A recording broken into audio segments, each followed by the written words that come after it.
Hola, ¿qué tal amigos? Bienvenidos al bosquejo de la lección de la escuela sabática. Estamos ahora en un nuevo trimestre, un nuevo año, una nueva lección y un nuevo título para esta nueva lección. El título es Discipulado. Vamos a hablar un poco sobre este fascinante tema de esta grande comisión que Jesús dio al mundo y también específicamente a sus hijos. Vamos a conversar esto con dos amigos nuestros. Están aquí en el set el pastor Everon Donato, quien es director de Ministerio Personal de la División Sudamericana y al mismo tiempo él coordina todas las acciones del discipulado en todo el territorio de estos 8 países. Bienvenido. Gracias, pastor. Un gusto estar aquí participando de este programa tan especial. También está con nosotros el pastor Emilio Abdala, quien es profesor de teología. Él hizo su doctorado precisamente en las áreas de misiología y entonces está con nosotros también para comentar esta importante lección. Ok, saludo para todos los hermanos que están en el mundo hispano de la división sudamericana. Vamos entonces a entrar en el tema. Es un comentario rápido previo a la lección. ¿Qué es el discipulado? ¿Cuál es el concepto bíblico del discipulado, pastor Abdala? La Bíblia apresenta algumas citas que condensam a ideia de discipulado. Há pelo menos 5 passagens na Bíblia. Uma delas está em Marcos 16, 15, que diz, ir e predicar a palavra.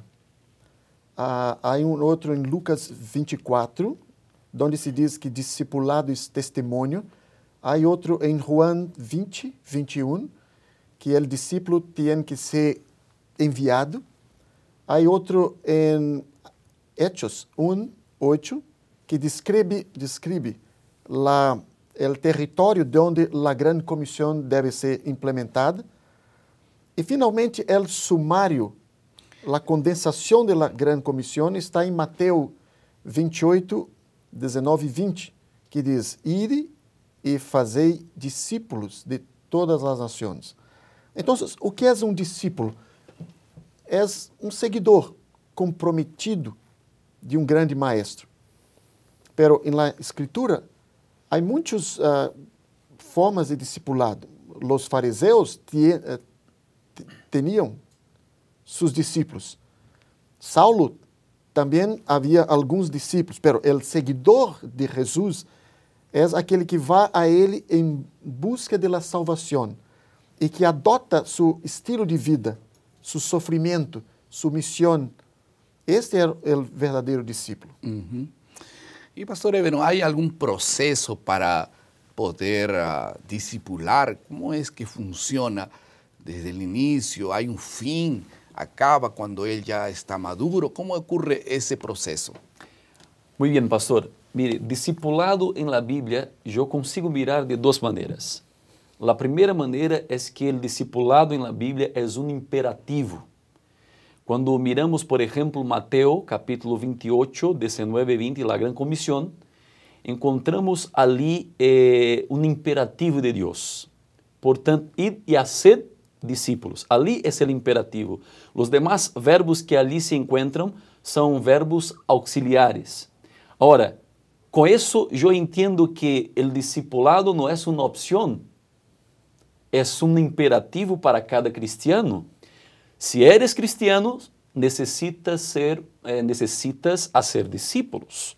Esta não é uma opção. Cristo não nos deu a grande opção, Ele nos deu a grande comissão. Em segundo lugar, eu entendo que, además de ser um imperativo, o discipulado é um processo. É um processo de crescimento de la vida cristiana.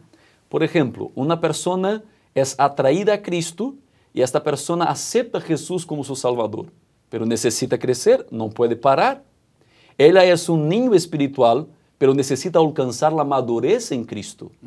O apóstolo Pablo, no livro de Hebreus, quando habla, por exemplo, a los cristianos hebreus, ele habla ali que alguns cristianos aún estavam tomando la leche quando deveriam de estar comendo alimentos sólidos. Aún eram alunos quando já deveriam ser maestros. En otras palabras, algunos no crecieron. Él también habla de esta misma manera en la carta a los Corintios, por ejemplo. Así que el discipulado implica en crecimiento cristiano, la madurez, un cristiano completo en Cristo Jesús. Si estamos creciendo, estamos en el proceso de discipulado. Ahora, estamos creciendo, pero crecen solitos. Un niñito, por ejemplo, que está allí en su casa, nace, alguien tiene que cuidar de él, ¿no? Y lógicamente Dios cuida de todos nosotros, pero Dios encomienda ese trabajo a alguien, ¿no? Y por eso existen seres humanos que se tornan también discipuladores, ¿no es así, Pastor Emilio? Sim. É interessante que o discipulado, como diz pastor Everon, é um processo. É um processo que não há formatura. No hay graduación, Não ¿no? há graduação acá, solamente em los cielos. E o discipulado envolve todas as áreas de nossa vida. Nossa recreação, o uso de la plata, a maneira como nós outros usamos nosso tempo, tudo está sob a proteção bajo de la discipulado. E é importante também como os discípulos gradualmente eles evoluíram, porque é uma jornada. Claro, es una jornada para Sí. crecer, ¿no? A melhor ilustração é como o livro de John Bunyan, Peregrino. Sí, el peregrino. Sim, onde ele sai da cidade da destruição e mira pela cidade da salvação. Mira, os discípulos, os primeiros discípulos que foram chamados por Jesus, os 5 primeiros, eles tinham dúvidas. Dudas, ¿no? Dúvidas. Eles não sabiam de fato quem era Jesus. Pero desde o início eram chamados discípulos. Então, na primeira fase, vem e mira, veja. Ven y mire. E mire, eles não conheciam toda a divindade de Jesus. Ya eran considerados Pero discípulos. solamente pessoas curiosas, atraídas pela predicação de Juan Batista. Pero chamados na Bíblia discípulos. Depois, os mesmos discípulos seguiam, pero não fisicamente. Estavam Distantes. muito distantes de Cristo. Então, ele deu a segunda fase. Segue-me. Sígueme, ¿no? Sim. Deveriam agora abandonar todo o trabalho como pescadores e estarem em tempo integral com Jesus Cristo. Concentrarse. Pero en ese- tinham suas dúvidas, teriam suas dificuldades, pero estavam crescendo. Hasta o tempo quando o Senhor los comissionou para serem apóstolos. Sí. Então, aí nós já vemos uma fase mais evoluída de discipulado. Mira, é toda La fase uma... más desarrollada, Sí. cuando llegaron a ser apóstoles. De paso, la palabra apóstol significa ser enviado, ¿no? Sim, eram enviados em uma missão. En una misión. Pero la base era ser discípulo. Um discípulo, todos os apóstolos têm que ser discípulos, Ahora- pero nem todos os discípulos são apóstolos. Ah, ok, hay una diferencia ahí. Sí. Ahora, Pastor Everon, yo no no terminamos de contestar la pregunta. ¿Hay necesidad de una persona para hacer ese trabajo discipulador? ¿O es que ellos pueden crecer solos, ellos y Dios, como algunos llaman? Yo y Dios, estamos allí. La vida cristiana, hay cosas que no se puede hacer de manera solitaria, en la soledad. Necesitamos hacer, y el discipulado es así. Yo necesito de otra persona para crecer en el proceso del discipulado. Mire, Cristo discipuló a 12 personas. Con Cristo aprendieron. O sea, recibieron de la influencia de Jesucristo en sus vidas. Así también cuando Cristo dijo, por tanto, id y haced discípulos, Cristo estaba diciendo, sea un referente para otras personas, presente mi carácter para otras personas. Así que en la vida cristiana no podemos ser cristianos solos. Es por eso que hay por lo menos 52 mandamientos en la Biblia llamados de mandamientos recíprocos. Son los mandamientos que conocemos por unos a los otros. Por ejemplo, cuando la Biblia habla que debemos amar unos a los otros, perdonar unos a los otros. Y así de esta manera miramos que en la Biblia, para ser cristiano, yo necesito de otra persona. Y para seguir en mi vida como un discípulo, yo necesito de otro también. Cristo, por ejemplo, trabajó con 12 personas. Pero este es un discipulado de grupo. Pero hay ejemplos en la Biblia de personas que trabajaron uno a uno. Pablo, por ejemplo, trabajó con Bernabé. Sí, con Bernabé, o Bernabé con Pablo, ¿no? Y Pablo trabajó con Timoteo, por ejemplo. Sí, Elías con Eliseo. Elías con Eliseo, por ejemplo, en Segunda de Reyes, capítulo 2, de 1, a partir del versículo 1, encontramos allí cuando Elías está yendo para el cielo en como se habla, un carro de fuego, él deja caer sobre Eliseo su manto, un símbolo de que el discipulado continúa, una transferência de que o ministério profético não ia acabar, porque Eliseu, como discípulo de Elias, estaria dando seguimento a este ministério profético. Assim deve ser com cada cristiano.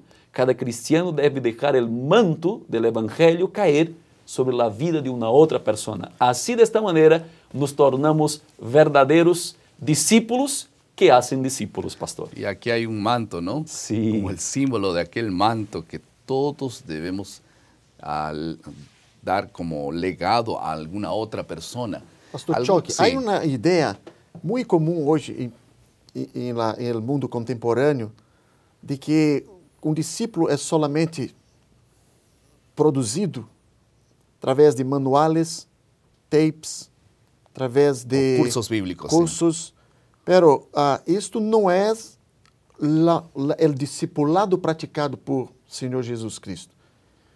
Nós outros temos um livro aí muito popular de Robert Coleman que descreve a metodologia de discipulado de Jesus Cristo. E o verdadeiro discipulado involucra o relacionamento.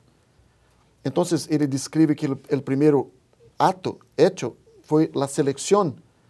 Então, o segundo foi o relacionamento. Estar com eles. Estar com eles. Compartilhar sua vida, transferir sua experiência. Eles tinham que mirar em a maneira... Sua vida. Em sua vida. E depois, havia também a transmissão de fatos, de conhecimentos. De hechos, não? De hechos. Havia um momento onde há o ensino. A enseñanza. E as instruções. Pero há aqui também algo muito importante, que em el discipulado não se queda solamente em el campo de la teoria. Em la metodologia de Jesus, houve um momento onde ele los enviou em uma tarefa de curta duração. Ele supervisionou essas tarefas. Ele enviou os 12. De 2 em 2. De 2 em 2, enviou os 70. Sim. E, finalmente, ele deu a grande comissão. Então, o verdadeiro discipulado, há que ter relacionamento. Relacionamento. Então, há que ter transmissão de conhecimento, pero há que ter também a prática.